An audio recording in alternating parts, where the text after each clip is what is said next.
Some time back on this program, we brought you a shocking report on the level of pollution along the Nairobi River. We found that encroachment is one of the contributing factors to the pollution of the river. It has been actually an obstacle to efforts to restore the river. Now you've seen demolitions going on along the river in order to enforce riparian areas, and many are asking, could this be the sign of an end to impunity that has been choking the river? It is now time for individuals to bear the pain and the cost of impunity. Also on this program, what should go hand in hand with these demolitions in order to have a complete cleanup exercise? The most important thing that we should know is that we need to restore our rivers. Welcome to the program. I'm your host, Alex Chamwada, and we begin with some facts about the Nairobi River. The main rivers in Nairobi River Basin are Ngong River, Mathare River and Nairobi River. The three converge east of the city, beyond which the combined river joins the Athi River, eventually flowing into Tana River, which further flows into the Indian Ocean. According to the Ministry of Environment and Forestry, through its Nairobi River Basin Rehabilitation Program, there are approximately 6,800 inhabitants along a 5-kilometer stretch of the Ngong River tributary alone. The Ministry of Environment estimates that about 56% of the city residents live in 46 highly congested informal and middle-class settlements, normally located along the riverbanks. Worse still, 30% of the city's informal settlements fall within the 30-meter riparian reserve. In a study conducted by UNEP in 2003, the Nairobi River was termed as the most polluted river in Kenya. For the Chamwada report, I am Michael Zimaji.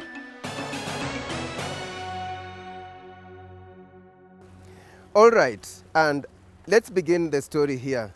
Many have been asking, so what does the riparian area mean? Or just how far should a structure or a building or a farming activity be from the river? We begin by explaining that practically on location. The riparian area, as defined by the Water Resources Management rules, ranges from 6 meters, which is the minimum, to a maximum of 30 meters. Now, the 30 meters and the 6 meters are all determined from the width, based on the width of the river. So if a river, for example, is 10 meters, then that river, the riparian, will be 10 meters on both sides from the river bank. So if you measure 10 meters from this side to this side, and 10 meters from that river bank towards the other side. So that is if the width of this river is 10 meters. The riparian then would be 10 meters on both sides. On both the right and the left bank. And 6, where do we get the figure of 6? The minimum riparian that is allowable by law is 6 meters. 6 meters. So even if you have a river that is 3 meters wide, 1 meter wide, then a riparian for that kind of a river will be 6. And that's why it is said it should be 6 meters on the minimum, and the maximum is 30 meters. So meaning a river whose width is 6 meters, so the riparian will be 6. And a river whose width is below 6 meters will still be having a riparian of 6. That is the position as per the Water Resources Management rules. And that is not determined from the center of the river, but from the established river bank. Because as the rivers flow, then due to the erosive nature, then they establish a defined channel, and that is defined by the river banks. So Nairobi River, is there any segment of Nairobi River that is 30 meters wide to give us a riparian of 30 meters on both sides? As the river flows downstream, actually we all know the flow regimes of rivers. So as Nairobi River is joined by more rivers, then the width expands. So in some areas, before it's joined the other river downstream, this river may have a riparian reserve of 30 meters. And that is the maximum that can be attained. Because even if a river is 40 meters wide, the riparian is fixed at 30. Uh-huh. That becomes the area that should be observed and protected. That wall is barely 3 meters. And even if we were to give it the minimum, it would be definitely encroaching on the riparian. For this area, that the river wind is approximately 10 meters, then we would measure 10 meters from that bank inside, yeah. and therefore it will definitely, that wall is definitely encroaching on the riparian. Yeah. And I've seen so many walls like this along the riverbank. There are quite many. Yeah, and as you have observed, the Water Resources Authority with the multi-sectoral agency, the other agencies, we have been undertaking an exercise of marking structures that are encroaching on the riparian. Not only on the Nairobi River, but on the Nairobi River and its tributaries that include the Kebagares, the Kiricho and Dogo, the Katina rivers, all those rivers that really flow through Nairobi. And this is an initiative through the Nairobi Regeneration Program. Now, is the law clear? Do we have conflict of, duplication or various acts saying different things? Like, I understand there is the Water Act, the Agriculture Act, and so on. Are all those regulations in tandem when it comes to measuring the riparian area? Now, the riparian area as determined will depend, and that's why we are saying the laws as they exist are based on a certain purpose. For example, if you look at the Agriculture Act, the Agriculture Act has a riparian reserve that minimizes it to 3 meters. But the question is, what agricultural activities are to be undertaken within that riparian? Will they really have an impact on the river? Definitely, yes. Yeah, they will have an impact on the river. So, if the Water Resources Authority that has the lead in the management of the riparian area, then if it is found that that activity that has been approved by the Agriculture Act within the riparian has an adverse impact on the river, then that activity will not take place within those 3 meters that they define. But for example, if the riparian area is being used for one agricultural purposes, like growing Napier grass, that one will not affect the river. And therefore, that activity, like growing of Napier grass, having crops like that don't require daily tillage, that would create an impact on the river, then such activities are allowable. And you find that, like for example, the Physical Planning Act defines their extent or the building line to be at 10 meters. So if it is defined to be at 10 meters, but here for the purposes of water resource management, I find that a river is 20 meters wide and I require that reserve of 20 meters, then the Physical Planning Act will not allow a development within the 10 meters that is defined in their act. So the Water Act is supreme? In terms of the riparian management, then the Water Resources, the Water Act takes the lead because rivers are managed by that organization as a state organ to manage the water resources in their natural. And how about pipes like what those we are seeing there? Is it okay for pipes to cross rivers? Is it a part of encroachment? No, the pipes crossing the rivers is not part of an encroachment. The pipes actually, just like a road that has a bridge that is passing through there, that cannot be considered an encroachment on the riparian because it is a pathway.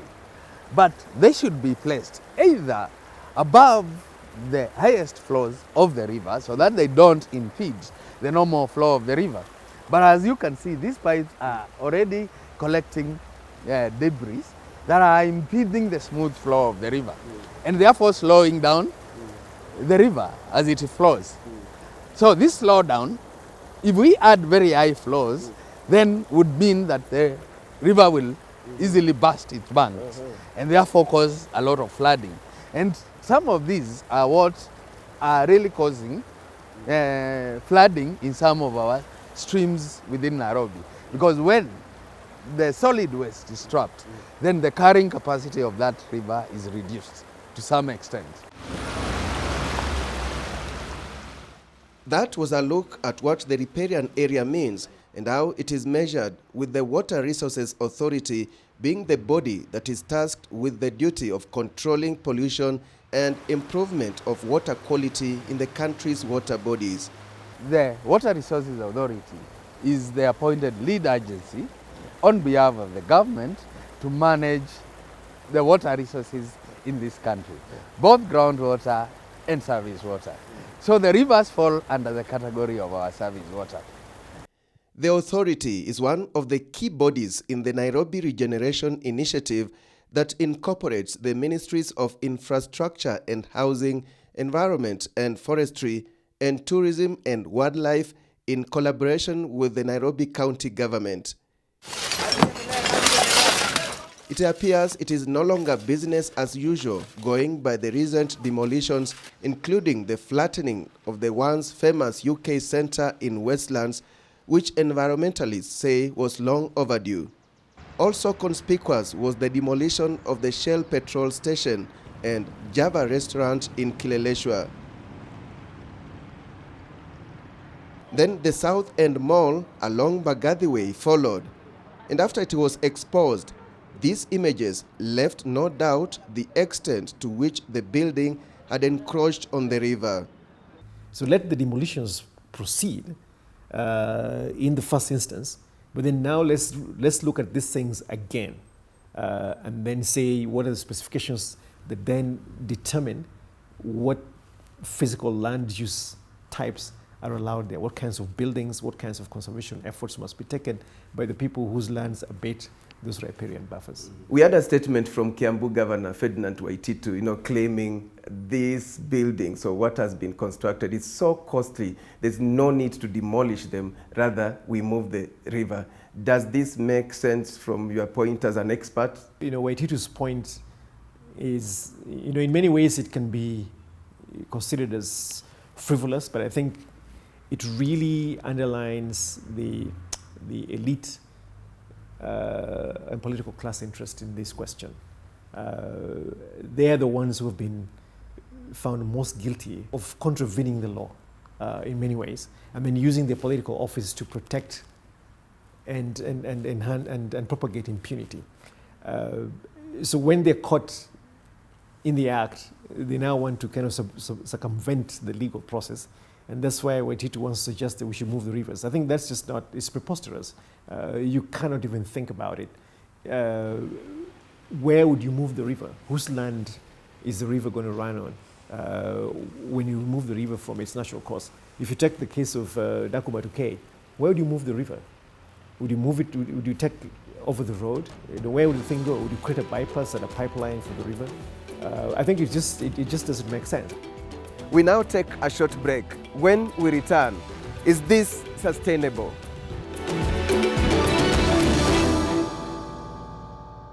Welcome back. We are discussing the restoration of Nairobi River and whether the ongoing demolitions that are meant to create buffer zones or enforce riparian requirements, in other words, are sustainable, and what should go hand in hand with these demolitions in order to have a cleaner Nairobi River. I think what is encouraging about this is that the rule of law finally is taking root in the country. And we're now beginning to pay attention to all the specifications in the various acts of this land. The MCA, the Survey Act, the Water Act, the Agriculture Act, the Fiscal Planning Act. All of these make very deliberate and clear specifications about how far any development on land should be away from our water resources, which we think we are in such huge scarcity of. These laws date to the colonial times, that nobody can come back today and say there's been any change in regulation. So that's just a bad excuse. It's just because that in those days when those titles were issued, nobody was paying attention.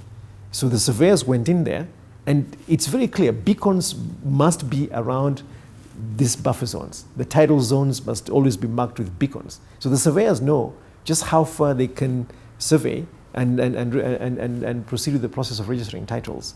So this is just disingenuous, it is dishonest, and we should, as the President said, the individuals who authorized the issue of title or even the construction of those buildings must now be held accountable. In your view, is all this that is happening sustainable? I think well, that's an interesting question, but it must be sustained because that's what's going to help this country move forward to a point where we now believe that we're all equal under the law. And that if you do what is right by this country, you play by the rules, you get your fair shake. But we've got a system, as DPP Haji said, that is it's just erupted into all-out chaos. And nobody seems to be in charge. And the big and the mighty, the well-connected, as the President said, people who can call him, people who think they have this special status in the country, would get away with murder. But now what we are seeing is a new dispensation. So it's going to look very difficult in the beginning. There's going to be a lot of people hurt. But as I've said before, it is now time for individuals to bear the pain and the cost of impunity.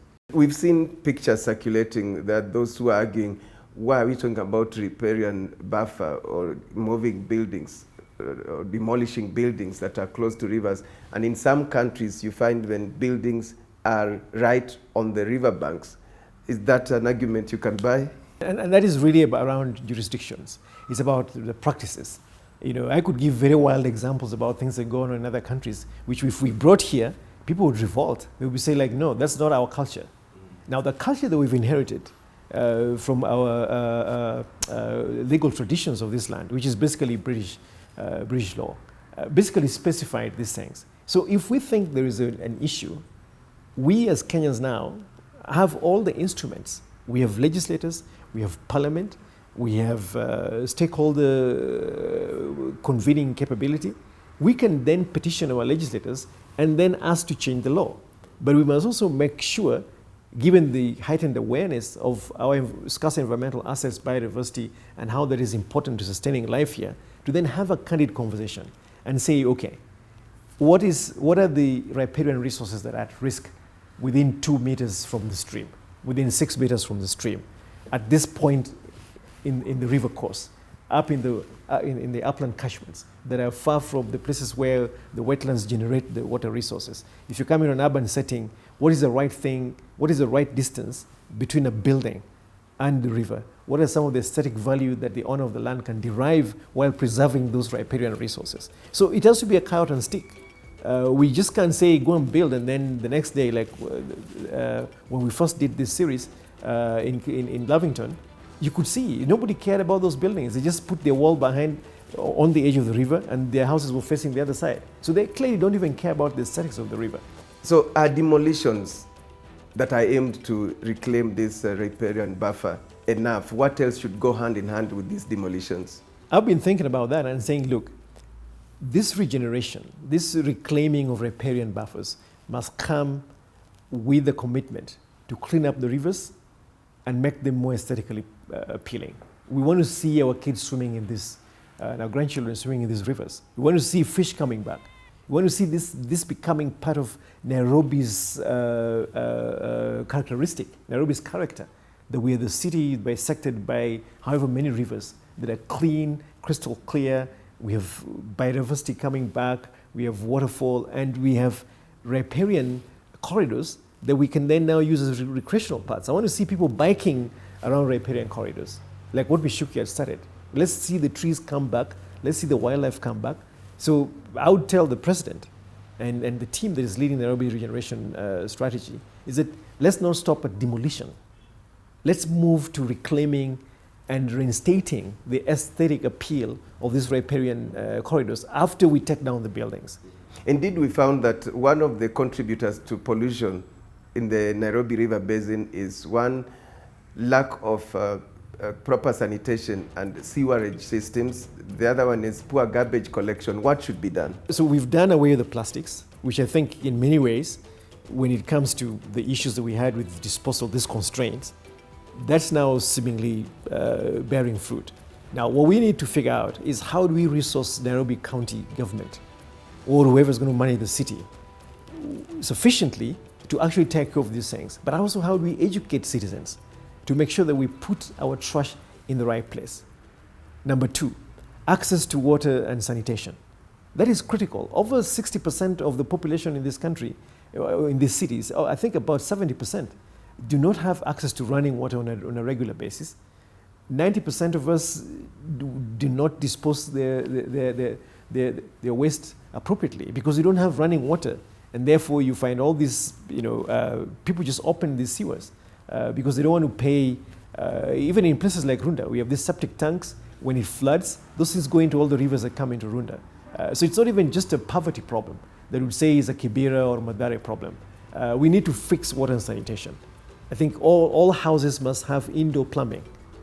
And that's consistent, I hope, with what the president is thinking about with the Big Four and affordable housing agenda. You're going to move everything to indoor indoor plumbing, that all waste are inside a pipe and they go to safe disposal areas. And there are many ways that we can actually recycle the waste and use it to even support the food security agenda.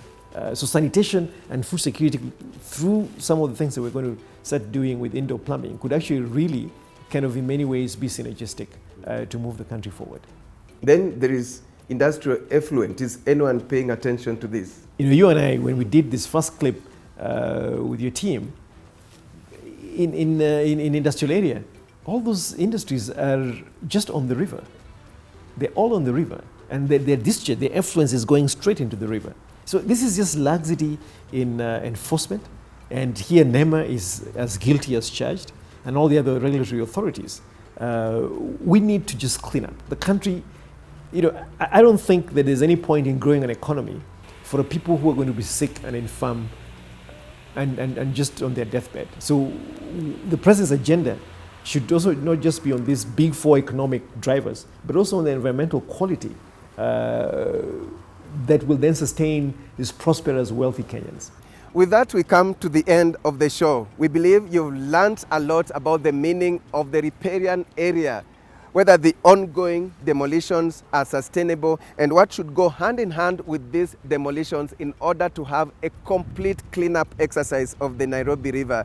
Remember, you can learn more about our productions by visiting our website, chamsmedia.com. On behalf of our broadcasting partner, KTN News, thank you so much for watching, and see you again next time.